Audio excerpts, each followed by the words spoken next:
What's up, everybody? I'm John Middlekauff. You know what I need you to do. Subscribe to our YouTube channel. We got content for days reacting to every NFL game all the time, every single day. Subscribe, like the videos. Let's go. Okay, let's do a little Kauff on campus. I love college football. After the Red River game, just sweaty and just disgusting, I was like, let's just go to a bar, eat a little dinner, watch the second half of the Oregon-Ohio State game, the Tennessee-Florida game. What other game was going on? Ole Miss LSU. There was a lot of good college football action. So we went to this place called Katy Trail, which was just a badass bar, had really good barbecue food. I think it's in uptown Dallas, probably like 10 minutes away from where we were staying. And it was really cool. And there's nothing like that college atmosphere that was on full display at the game I was at. Obviously, Oklahoma's not very good, but Texas really is. Their team, watching them live, one, where they warmed up we were pretty close. The size of some of their linemen was pretty eye opening. Obviously, their offensive line is really good. They have some serious difference makers on the defensive front and at linebacker. They have multiple wide receivers who are clearly NFL guys. Their running back is a stud. My only question for them is quarterback. And the good thing for them is like every contender has a question mark at quarterback. Will Howard actually played pretty good against Oregon. So if he's going to play like that, they definitely can win the national championship. But, Oregon, Dylan Gabriel, solid player. But I don't think there's much of a difference between Quinn Ewers and although it's not like one team has, the equivalent of like what Baker Mayfield was in college or something like super, super high end. I don't think Quinn Ewers, in my opinion, is a high pick, but things can change.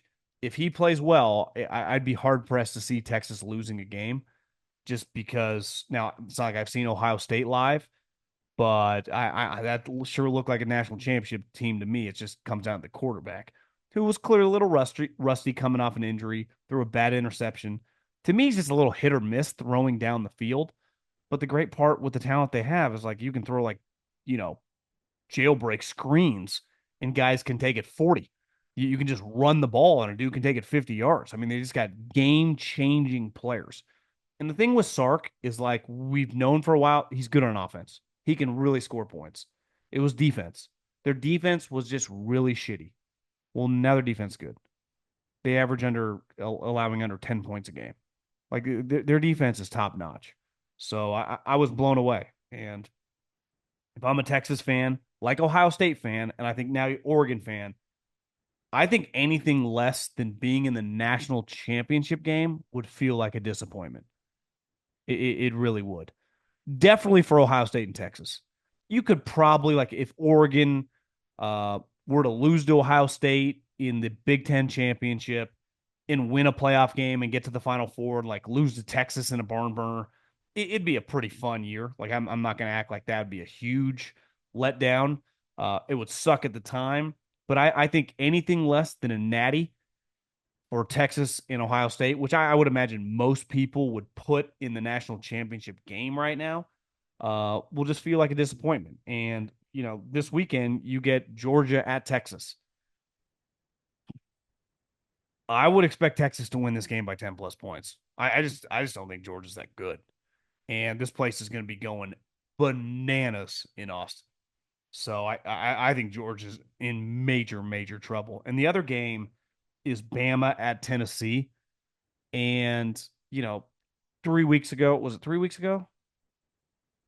Yeah, it was 2 weeks ago that Bama lost to Vandy and Tennessee lost to Arkansas. Now, I think Arkansas is better than Vandy. Now, it turns out Vandy might actually be pretty solid, but I have a hard time. Like, I couldn't, like, I understand losing to Vandy and then losing. I didn't lose, but I got such bad service at the Cotton Bowl. I couldn't even get my ESPN app to work to see the score. So I didn't know what happened in that Bama South Carolina game till we got to the bar. But obviously, I liked him a lot in a bounce back spot, but I'm very nervous with this transfer portal. Like, this isn't 2017 where these great teams after an awful loss come back and kick ass. So I don't know. I mean, to me, there's a coin flip game. It's weird though that Georgia, who Bama beat Georgia, like we saw them play. So then you lose to Vanderbilt, and Georgia jumps you in the rankings. I don't quite understand that one. If you tell me Bama had lost South Carolina, I would understand putting them above there, but they played. And whenever I hear people say, like, it shouldn't, there's more to it than just head to head. No, we literally fucking saw them on the same field playing each other. That's the whole point of the sport. I play you. Who wins? Right? Like, who's better? It's like, who's better at tennis? Well, we both grab rackets. We go to the tennis court. We play the game. Someone wins. Like, that's, you're better than me, right? On that given day. Now, you can say over the course of the season, well, we've only had 2 weeks since. So if you tell me over like an 8-week span, Bama consistently looks as bad, okay. But like, what happens if Bama wins this game and Georgia wins this game? You'd be like, okay, incredible win at Texas, pretty good win in Tennessee too. And I would imagine in the polls, like, would Georgia still be above Bama? Kind of confuses me. Uh, Dan Lanning basically confirmed that they put the 12 men on the field on purpose at the end of the game to take away the big play, run off some time, which inevitably led to Howard just pulling it back by Scott and sliding with no time left in the middle of the football field. Pretty big moment for Dan Lanning. Like that game was going to be, I got to go back because I missed so much of it in transit, and you're at a bar, you can't really lock in. There's like 10 games going on at one time. I actually might do that this afternoon. Just throw it up on YouTube, see if they have like a condensed version. Is whoever was going to win that game, it was going to be a huge moment for their career, right? It's not the end all be all. And so many people are like, everyone get off Ryan Day. Look at his record. Okay. He beats the crap out of a lot of bad teams. Like the majority of teams he plays are just not very good. Like the beating the Wisconsins and the Purdue's and the Minnesotas, you get no credit for that. Beating Penn State recently honestly hasn't been that impressive either. Their offense is putrid. Now, if you beat Penn State this year, I'll tip my hat to you. They're clearly a lot better. But I've seen you play Michigan the last several years. You got curb stomped. And the record in these games against highly ranked opponents is not great. And you can tell me, well, he's doing the right things. No one's disputing he doesn't have a good team. Like he's full of NFL players. But the whole point of playing the big games is like, can you win them? So it's like, yeah, DeBoer fucked up against Vandy. No one can argue that. But he also played Kirby the week before and was up 28-0 and found a way in a craziness in the second half to win the game. Like that's the goal here. Dan Lanning, like Ryan Day, hadn't won that many big games either, right? He lost to Washington 3 times. He lost to him twice in the regular season and once in the Pac-12 championship. So that was a big moment for him. And that was a coin flip game, and he found a way to win it. But I said this to Colin. We talk so much about this, and football coaches love doing this. It's about the process, the process, the process. Well, yeah, what's your result? Like, I'm interested in Saban's process or Andy Reid's process. Why? Because it results in wins. Like Ryan Day's process. Well, yeah, tell me his process against Purdue or Minnesota. Have way better players and beat the shit out of them. What happens when you play Michigan or Oregon? You'd be like, oh, it's on the road. I get it. I'm not acting like it's an easy place to play. But, like, are you going to win one of these? Because I think any defender of Ryan Day would say, yeah, inevitably he will. Well, maybe. Obviously, he'll beat Michigan this year. Thumbs up there, buddy. That's going to be a tough one. I just think that, you know, in these big moments, like Dan Lanning threw a curveball in that game. That, like, are Ryan Day and Chip Kelly throwing that? Like, I saw their moment. 2 offensive guys and their quarterback fucking fell on the field with 0 seconds left. Like, that happened. Meanwhile, Dan Lanning, defensive guy, is doing like Belichick Vrabel moves. Out scheming you, out thinking you. So, like, that was a huge moment for one of those 2 guys. And it turned out to be Dan Lanning, not Ryan Day.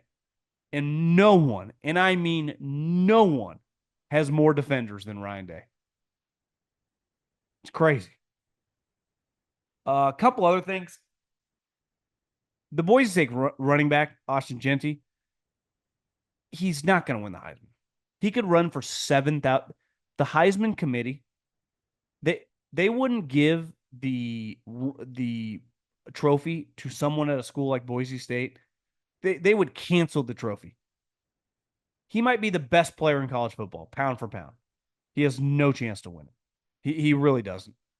And you could argue that's sad. It's reflective of like what's the whole point of this if we're not giving it to the best player?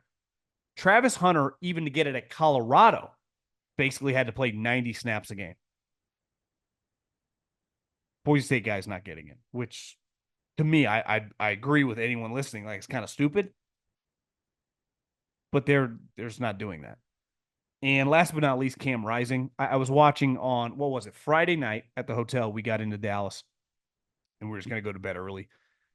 And I was watching some of the Utah Arizona State game, and that was that kind of legendary post game interview of Kenny Dillingham, the Arizona State coach, who gets a huge upset. Arizona State's actually not bad at all this year.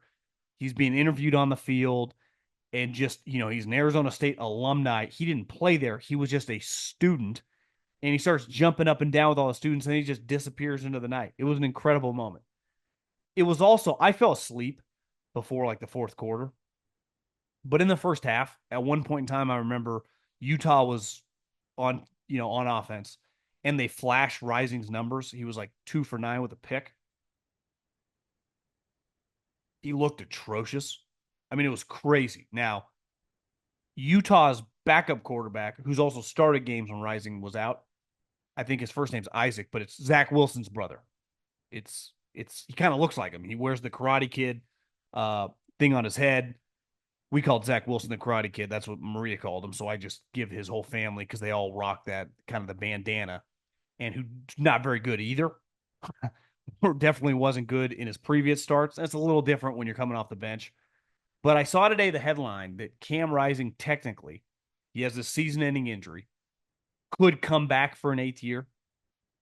If I'm Kyle Whittingham, if I just got good quarterback play this year, I'm probably undefeated. Like, I'm a really good team. Cam Rising cannot stay healthy. Under no circumstances can I allow him to do whatever it would be considered. The red shirts, it's over. Like, hey, man, we appreciate everything you've done. If it wasn't for the injuries, you would have been one of the better quarterbacks here in the history of the program. But this thing's over. Honestly, the couple drives I saw before I fell asleep, the thing that I thought it was borderline insane that they left him in the game.